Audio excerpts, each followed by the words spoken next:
오늘 제목은 식탁으로 돌아오십시오라는 제목입니다. 우리 잠깐 말씀을 나누고자 하는데요. 특별히 우리 시편 128편의 3절을 좀 더 주목해서 우리 잠시 말씀 나누도록 하겠습니다. 오늘 본문은 성전으로 올라가는 노래로 하나님을 경외하는 자의 복이 그 삶의 전체, 그리고 특별히 그의 가정에 임하게 된다라는 것을 더욱더 강조하고 있는 말씀입니다. 그런데 이 본문, 특별히 3절을 볼 때에 우리는 이 말씀을 먼 미래나 혹은 나와 상관없는 것처럼 여기기가 쉽습니다. 특별히 우리가 청소년이거나 혹은 청년이라면 더욱더 말입니다. 내가 나중에 결혼해서 아이를 갖게 되었을 때나 혹은 나의 부모님과 관련이 있는 그분들이 받을 복이며, 현재 우리의 집은 교회를 다님에도 불구하고 그리 화목하지 않다고 생각해버리기 쉽기 때문입니다. 청소년 그리고 청년의 때에 부모님과 함께 잘 지내는 것은 쉽지 않습니다. 나름의 생각이 있고 나름의 가치관이 있어서도 있지만, 무엇보다 내 부모가 내가 보기에 멋져 보이지 않기 때문입니다. 그런 이유로 청소년, 청년 때에 자신이 컸다, 다 컸다고 착각을 합니다. 그러면서도 부모님 앞에서는 어린 아이와 같은 행동을 그리고 생각을 갖고 살아가지만 말입니다. 그래서 부모님과의 관계에 있어서 항상 자신은 수동적이고 부모님만이 자신과의 관계 그리고 문제를 개선하고 변화시켜야 한다라고 착각하는 것입니다. 오늘 본문 3절은 마치 자녀들을 상에 둘러앉은 감람나무로 비유하고 있습니다. 많은 주석들이 본문에서 올리브 나무가 어떻다 이렇게 얘기를 많이 하는데, 오늘은 상에 둘러앉은이라는 표현에 집중하고자 합니다. 상이라는 뜻은 슐한이라는 단어로 단순히 식탁이나 테이블을 의미하는 것에서 그치는 것이 아니라 하나님께서 주시는 상, 그 상으로서의 식탁을 의미합니다. 그래서 시편 23편 말씀에서도 원수의 목전에서 내게 상을 차려주신다라는 표현에서 이 슐한이라는 상이라는 단어를 사용합니다. 즉 그곳에 둘러앉을 때에 하나님께서 우리 안에 하나님께서 준비해 놓으신 위로와 인정, 그것들이 들어있다는 것입니다. 예배 자리에서 우리가 하나님께서 놓으신 식탁에 참여한다면 당연히 가정에서 우리는 우리가 함께 모이는 식탁에서 하나님이 놓아두신 은혜를 경험해야만 합니다. 유대인들에게 있어서 식탁은 한국적이거나 혹은 상류층 서양 사람들의 가지고 있는 개념처럼 아무 대화 없이 식사만을 하는 것이 미덕으로 보이는 그런 문화가 아닙니다. 누워서 함께 이런저런 이야기를 나누면서 오랜 시간을 식사하는 그림인 것입니다. 어린 시절부터 유대인들에게 있어서 이 식탁은 자신의 이야기를 내어놓고 서로의 이야기를 나누며 서로에게 지혜를 나눠주는 굉장히 중요한 곳이었습니다. 유대인들은 그 식탁이 하나님께서 주신 것임을 믿기 때문에 그 자리를 축복의 자리로 삼았습니다. 관계의 회복이 인간의 힘으로만 되는 것은 아닙니다. 그러나 분명한 것은 그 관계의 회복을 위해 인간이 해야 할 일은 그 회복의 자리로 나아가야 한다는 것입니다. 공부하기 위해서는 책을 먼저 펴야 되는 것처럼 말입니다. 그러니 우리 가정이 이렇다 저렇다 말하기에 앞서 여러분이 위로와 회복의 자리로 나아가야 합니다. 왜냐하면 본문에서 이 상을 둘러싸인이라고 하는 표현에 그 뜻이 담겨져 있기 때문입니다. 본문에서 사비브라 하는 이 둘러싸인이라는 부사는 사바브라고 하는 동사에서 나왔습니다. 이것은 둘러싸다라는 단어를 의미하지만 동시에 되돌아오다라는 뜻을 갖고 있습니다. 즉 수동적인 이미지가 아니라 능동적인 이미지를 갖고 있는 것입니다. 그러기에 우리는 관계의 자리, 식탁 교제로 스스로 나아가야 합니다. 갈수록 식탁 교제가 어려워지고 사라지고 있는 것은 어제 오늘의 이야기는 아니지만 말입니다. 식탁 교제가 불편한 이유는 왠지 낯뜨겁게 진지한 이야기를 꺼내려는 부모님을 보면 왠지 몸이 간지러울 만큼 불편하기 때문일 것입니다. 부모님과 잘 지내야 한다는 것을, 공경해야 한다는 것을 너무도 잘 알고 있지만 말입니다. 그러나 우리는 스스로 그 식탁을 향해 돌아오기를 감행해야 합니다. 청소년부 그리고 청년부 성도님들, 분명한 것은 우리가 아이가 아님은 스스로 행동을 통해서 보여야 한다는 것입니다. 그것은 언제나 누군가가 차려놓은 분위기에 그저 아이처럼 즐기기만 한다는 것을 의미하지 않는다는 것을 기억하시기 바랍니다. 스스로가 그 둘러 앉을 곳을 향해 돌아가야 한다는 것을 잊지 마시기 바랍니다.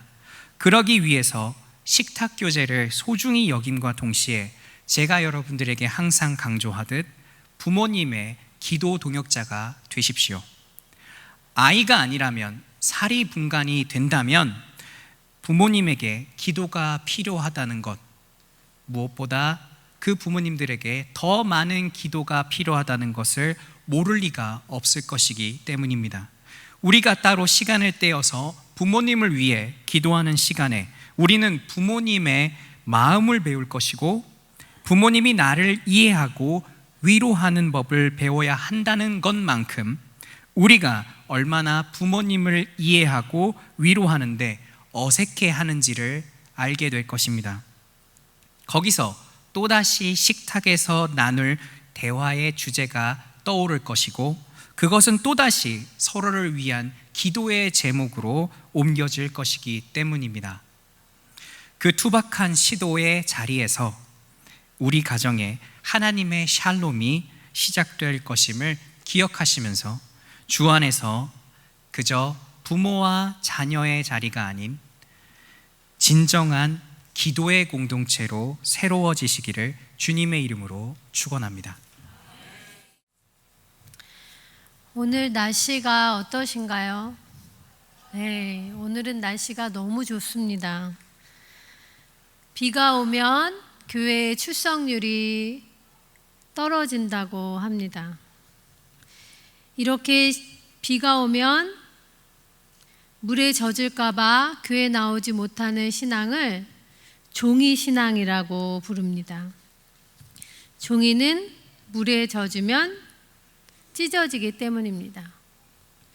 우리가 종이에 대하여 쓰는 말들을 살펴보면 종이 신앙이라고 할 때 취약하다, 종이 한 장 차이다 할 때는 얇다, 얄팍하다, 백지장도 맞들면 낫다 라고 할 때 종이는 가볍다 라는 뜻이 있습니다. 이 말들을 볼 때 우리가 종이를 크게 생각하지는 않는 것 같습니다. 그런데 우리가 생각하는 종이의 개념을 바꾼 사람이 있습니다. 바로 반시게루라고 하는 일본인 건축가입니다. 우리 두 개의 사진을 보실 건데, 첫 번째 이 사진은 고베에 있는 타카토리 교회입니다. 1995년 일본 고베에서 지진이 발생해서 고베 전체의 15%의 건축물이 파괴되었습니다. 그때 이 반시게루가 달려가서 자원봉사자 160명과 함께 불타서 없어져 버린 교회를 5주 만에 지었다고 합니다. 그런데 이 교회는 무엇으로 지었을까요? 종이로 지었습니다. 너무 놀랍지 않나요? 두 번째 사진은 뉴질랜드 남섬에 있는 크라이스트 처치 교회입니다. 2011년 2월 뉴질랜드 남섬에 밤 12시에 강진이 발생해서 200여 명에 이르는 사망자가 발생했습니다. 건물도 많이 무너졌는데 이때도 또 역시 반시게르라고 하는 건축가가 한달음에 달려가서 뉴질랜드 남섬의 상징적 건축물인 크라이스트 처치를 재건해 주었습니다. 이것도 역시 종이입니다. 이 반시게르라는 건축가에게는 하나의 신념이 있는데 건축가는 특권 계층이 아니다. 건축가의 역할은 재해 현장에서 더 중요하고 건축물은 사람을 치유하고 회복할 수 있다는 것입니다. 그런데 중요한 것은 누구도 이 건축물을 보면서 야, 종이가 진짜 대단하네? 이렇게 생각하지는 않습니다. 누가 대단하다고 생각할까요? 종이로 이렇게 멋진 건축물을 지은 건축가가 정말 훌륭하다. 이렇게 생각할 것입니다. 시편 127편 1절 말씀을 보면 우리 같이 한번 읽어보겠습니다. 여호와께서 집을 세우지 아니하시면 세우는 자의 수고가 헛되며 여호와 하나님이 바로 집을 세우는 자다. 바로 아주 멋진 집을 세우는 건축가다. 이렇게 말씀하고 있습니다. 30대에서 50대는 가족을 위해서 수고하는 것이 참 많은 시기입니다. 남편은 생계를 위해서 돈을 벌어야 되고요. 아내는 자녀를 양육해야 되고요. 또 요즘은 맞벌이를 하기도 합니다. 연로하신 부모님을 돌보아 드려야 되고요. 그러다가 부모님이 세상을 떠나시는 일도 겪게 됩니다. 정말 사랑하는 가족의 출생과 죽음을 모두 감당해야 하는 시기가 바로 3050 시기입니다. 그런데 얼마나 수고했느냐, 우리는 얼마나 수고했느냐에 관심이 많은데 성경은 우리가 얼마나 수고했느냐보다 이 수고가 어떤 수고이냐, 이것이 더 중요하다고 말씀합니다. 시편 127편 2절 말씀 우리 같이 읽어보겠습니다. 너희가 일찍이 일어나고 늦게 누우며 수고의 떡을 먹음이 헛되도다. 일찍 일어나고 늦게 눕고 수고의 떡을 먹는 것은 어떤 길일까요? 이것은 바로 성공으로 가는 길입니다. 우리는 그렇게 알고 있습니다. 그런데 2절 말씀은 이것이 헛된 수고라고 합니다. 어찌하여 헛될까요? 이 수고는 걱정과 근심의 수고이기 때문입니다. 내가 하지 않으면 안 된다. 내가 책임지지 않으면 안 된다. 내가 감당하지 않으면 안 된다. 라는 초조함과 불안도 우리를 수고롭게 하고 또 수고할 수 있게 만듭니다. 그런데 얼마나 수고했든지 간에 그 수고는 의도하지 않았던 결과를 계속 거두는 헛된 수고가 될 수도 있다. 이렇게 말씀합니다. 마태복음 6장 4절 말씀은 오른손이 하는 것을 왼손이 모르게 하라고 말씀하셨습니다. 요즘은 자기 PR 시대입니다. 그래서 자기의 수고를 자랑하고 때로는 확장시키고 또 과대평가하기도 합니다. 왜 그렇습니까? 현대인들이 가장 목마른 것은 인정의 욕구라고 합니다. 내가 수고한 것보다 더 많이 인정받고 싶은 욕심 때문에 많은 이들이 자신의 수고를 과장하고 홍보합니다. 그런데 여기서 성경에서 헛되다라는 이 말씀은 수고한 만큼 인정받지 못한다라는 뜻일까요? 이 헛되다라는 것은 인정과 상관없이 수고한 것에 열매가 없다라는 말씀입니다. 그러면 우리는 어떻게 해야 헛되지 않은 수고를 할 수 있을까요?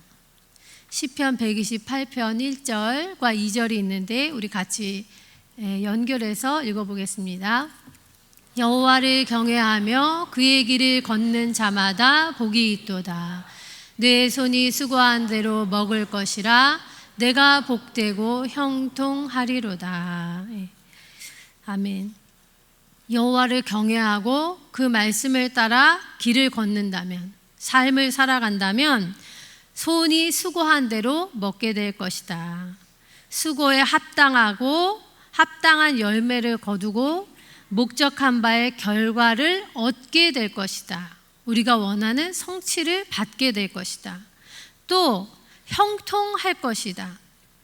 가족이 우리가 그렇게 바라는 순탄한 삶을 살게 될 것이다. 여호와 하나님을 경외하고 그 말씀의 길을 따라서 살아간다면 가족을 위한 우리의 수고는 결코 헛되지 않다. 이렇게 말씀합니다. 왜냐하면 2절에 하나님이 축복하실 것이기 때문에.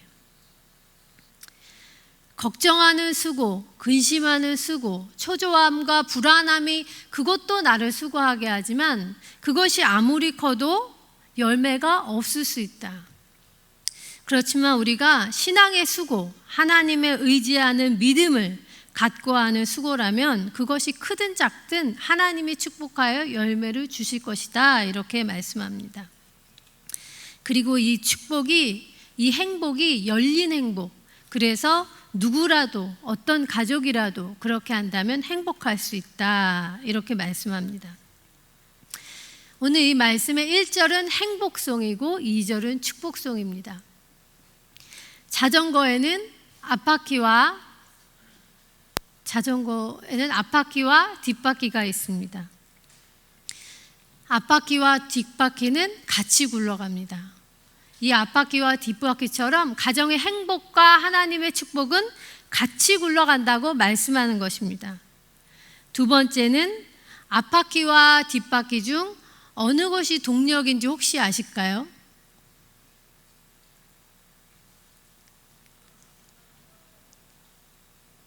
1번 앞바퀴, 2번 뒷바퀴.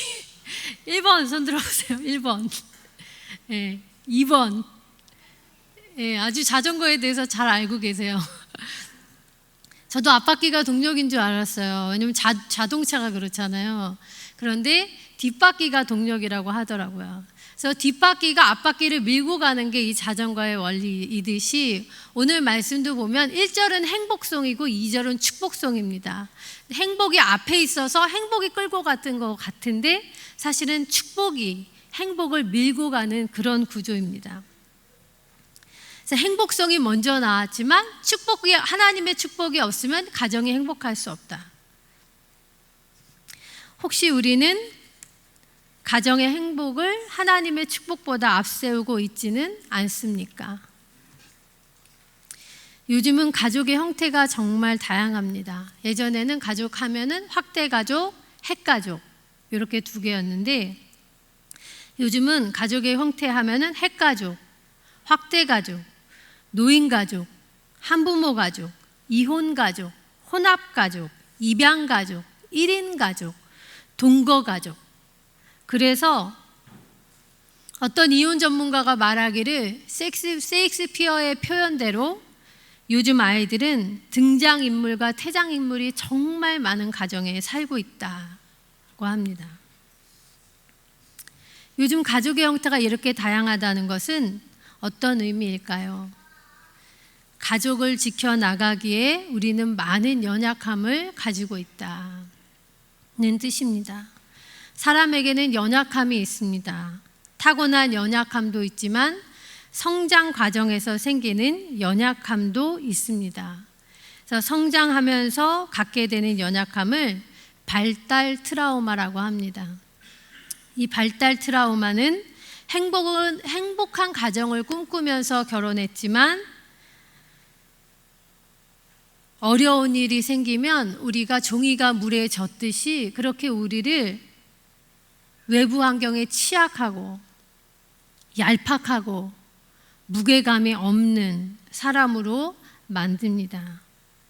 가족을 위해서 많이 수고했지만 한순간 그 모든 노력과 수고가 헛되게도 만듭니다. 하지만 우리가 하나님의 축복을 믿고 의지한다면 종이같이 취약한 우리를 통해서 하나님은 행복한 가정, 아름다운 가정을 건축해 가겠다고 말씀하시고 약속하십니다. 하나님은 종이로도 멋진 집을 짓는 건축가이십니다. 높음과 탁월함을 자랑하지 않고 재난이 닥친 가족이 있으면 찾아가서 위로하고 회복하시는 그런 하나님이십니다. 그러므로 바라기는 가족의 멋진 건축가이신 하나님 믿고 의지하여서 그 하나님 믿는 신앙의 수고를 우리 모두가 감당하기를 간절히 소망합니다. 할렐루야. 우리 사회도 고령화 사회로 접어들면서 이제 100세의 시대가 되었습니다. 그래서 인생 70 고래희라고 하는 말은 아주 옛 말이 되었습니다. 평생 이제 100년의 삶을 살게 되니까 이제 이 사계절에 우리 인생을 비유를 합니다. 그래서 25세까지는 봄이요, 50세까지는 여름이요, 75세까지는 가을이요, 100세까지는 겨울이 됩니다. 65세에서 75세까지 은퇴기요, 노인은 75세부터이다. 그렇게 이야기를 하고 있습니다. 70세가 되는 저는요, 아직 노인이 아니라고 그러니까 참 기쁘고요. 그리고 나는 내 인생이 30년 더 남아있기 때문에 푸근한 마음이 있습니다. 이 자리에 계신 우리 80대 우리 연로하신 우리 부모님들 20년이나 더 있다고 하는 사실을 분명히 확신하시고 매일매일 기쁨으로 사시기를 주의 이름으로 간절히 축원합니다. 우리 교회는요, 하나님께서 축복해 주셔서 장수의 복을 누리는 교회입니다. 현재 우리 교회에서 우리 한국 나이로요, 유병화 권사님이 100세, 이선덕 권사님이 96세, 김국성 원로 목사님이 95세, 정백령 권사님, 정복웅 권사님, 신철 집사님이 93세, 이명호 장로님, 그리고 이순구 권사님이 92세, 김효경 권사님, 고분순 권사님, 오성덕 집사님이 91세, 그리고 표성수 장로님, 황치복 장로님이 90세가 됩니다. 이 가운데서 매일 이렇게 매주마다 주예전에 나오시는 우리 이 장로님들, 이명호 장로님, 또 표성수 장로님, 황치복 장로님, 또 고분순 권사님, 오늘은 김효경 권사님이 나오셨습니다. 이렇게 매주마다 나오시는 분들을 위해서 우리 뜨겁게 격려 박수 하십시다.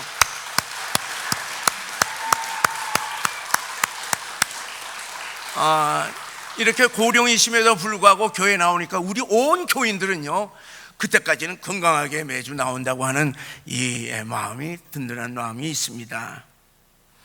자, 은퇴가 시작되는 60대 이후부터 가장 우리 인생에 있어서 문제가 되는 것이 무엇입니까? 그건 두 가지예요. 하나는 일자리의 문제입니다. 자, 60대에 은퇴를 해서 100세까지 산다면은 근 40년에 앞으로 남아있는데 40년 동안 일이 없다고 생각해 보세요. 그 고민이 됩니다. 두 번째로 질병의 문제, 건강의 문제입니다. 아무리 건강해도 은퇴하면서부터 여기저기 하나씩 이렇게 고장이 이제 나지 않습니까? 그리고 이제 80이 이제 되면은 그때서부터 이제 본격적으로 병치레 하는 것 같습니다.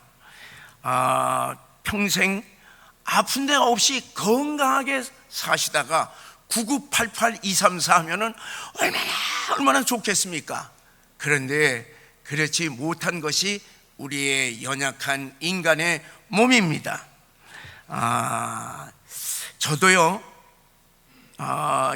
참 지금까지는 건강에 대해서는 그렇게 염려한 적이 없었습니다. 아픈 것도 없고요. 그런데 딱 70이 딱 넘자마자 어떤 현상이 나오냐, 눈이 팍 나빠지더라고요.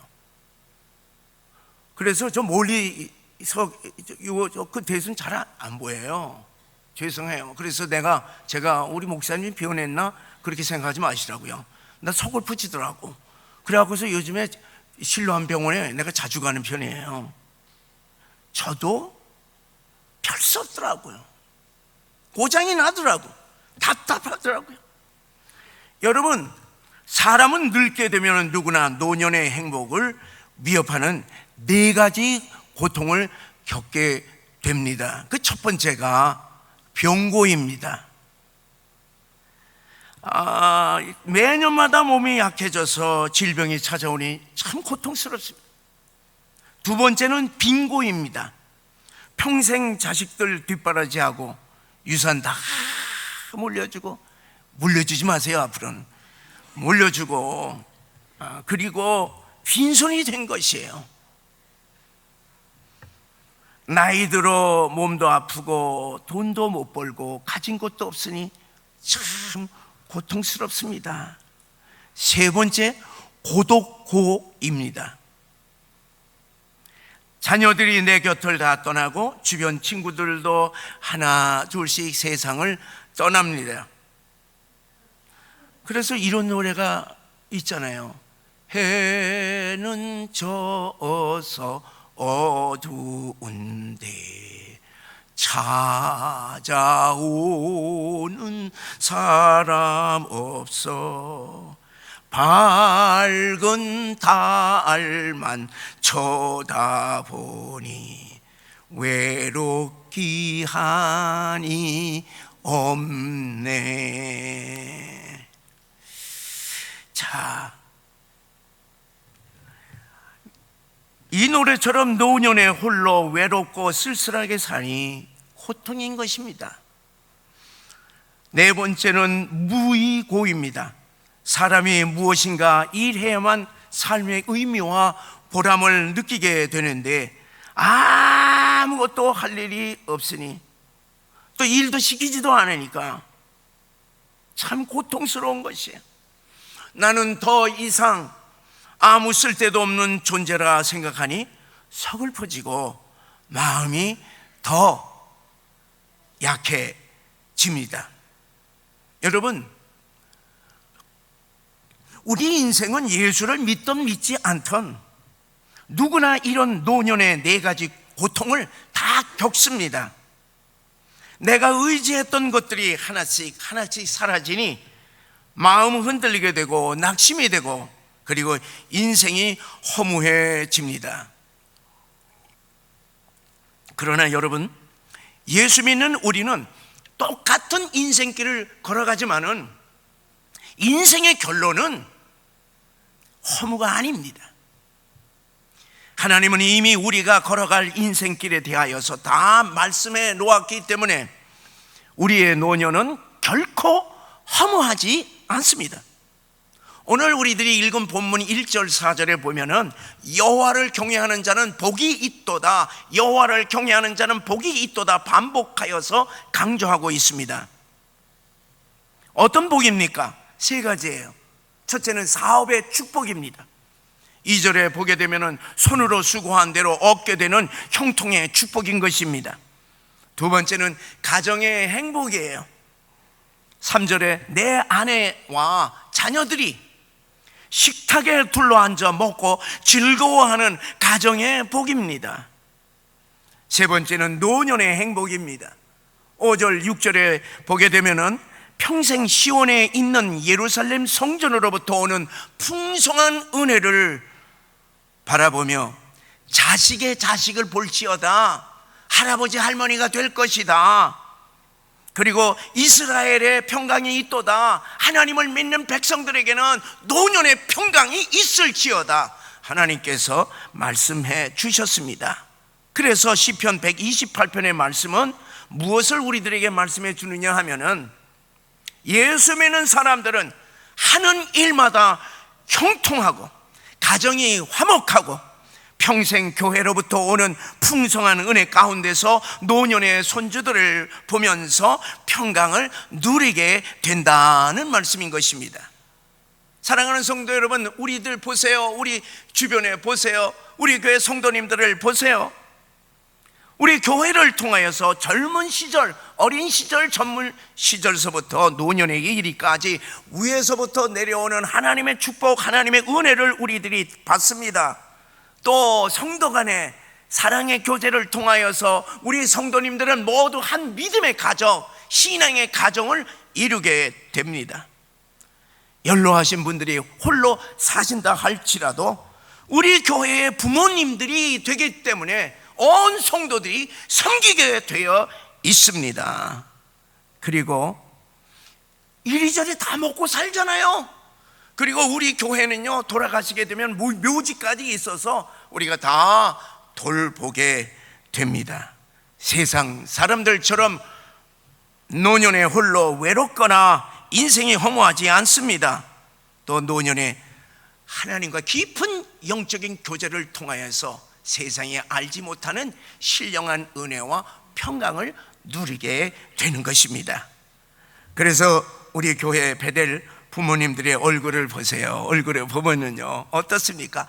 기쁨, 감사, 평강이 넘쳐 모두 은혜로운 얼굴, 아름다운 얼굴이지 않습니까? 왜 그렇습니까? 왜 그래요? 우리 연로하신 분들 다 보세요. 얼굴이 환하고 기쁨이 있잖아요. 왜 그렇습니까? 여호와 하나님을 경외하는 자는 복이 있도다. 예수 믿는 자들에게 임하는 하나님의 복을 받았기 때문인 줄 믿으시기를 주의 이름으로 간절히 축원합니다. 이 시간 연로하신 우리 부모님들 베델, 우리 부모님들에게 옆에 계시면 옆에다가 얘기하세요. 사랑합니다. 얘기하세요. 사랑, 진짜 사랑하죠. 사랑합니다. 존경합니다. 섬기겠습니다. 우리 다시 한번 우리 베델, 우리 교회 어르신들을 위해서 우리 격려의 박수 하십시다.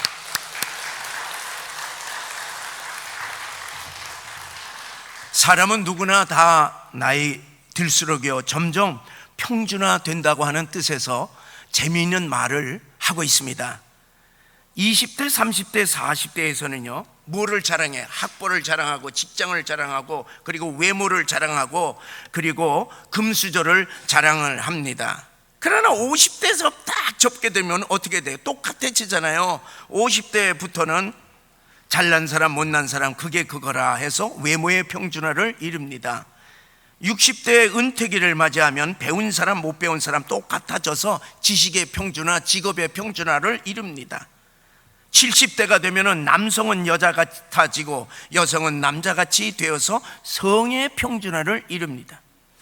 80대가 되면 돈 있는 사람이나 돈 없는 사람이나 돈을 크게 쓸 데가 없어 재물의 평준화를 이룹니다. 90대가 되면 건강이 있으나 마나 똑같이 다 병들어서 건강의 평준화를 이룹니다. 마지막 죄송한 말씀이지만은 100세 이후에는 사나 죽으나 같다고 해서 생사의 평준화를 이룬다고 하는 이야기들을 만들어냈습니다. 그러나 사랑하는 성도 여러분, 예수 믿음으로 복받은 우리들은 세상 사람들과 같지 않다고 하는 사실을 분명히 아시기를 바랍니다. 고린도후서 4장 16절에 보면은 우리의 겉사람은 낡아지나 속사람은 날로 새로워지도다. 우리에게는 세상 사람들이 없는 속사람, 예수의 생명으로 거듭난 속사람이 있기 때문에 날로 속사람은 새로워진다 이렇게 말씀하고 있습니다. 우리의 겉사람은 나이가 들면 세상 사람들과 같이 낡아져서 날로 무너지지만은 우리들에게 있는 속사람은 하나님을 경외함으로 복을 받아서 날로 풍성해진다고 하는 말씀입니다. 사랑하는 성도 여러분, 우리가 이렇게 교회에서 신앙생활함으로 우리의 속사람은 말씀으로 채워집니다. 우리의 속사람은 주님의 사랑으로 채워집니다. 기쁨과 감사함으로 채워집니다. 성령으로 채워집니다. 그래서 우리들이 신앙생활하면서 천국을 사모하고 천국을 바라보게 되니 우리의 마음 가운데는 천국으로 채워지는 것입니다. 그러므로 여러분, 우리의 노년의 삶이 은혜 충만, 성령 충만하여서 날로 새로워져서 날로 감사와 기쁨으로 행복하지 않을 수 없다고 하는 사실을 믿으시기를 주의 이름으로 간절히 축원합니다.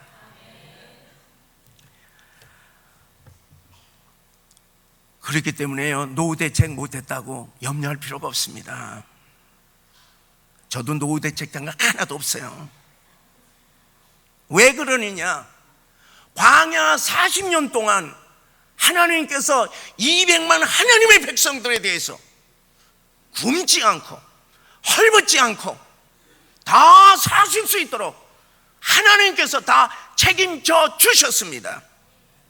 여러분, 우리 이사야 46장 4절의 말씀을 우리 함께 다 읽겠습니다. 시작. 너희가 노년에 이르기까지 내가 그리하겠고 백발이 되기까지 내가 너희를 품을 것이라. 내가 지었은 즉 내가 업을 것이요 내가 품고 구하여 내리라.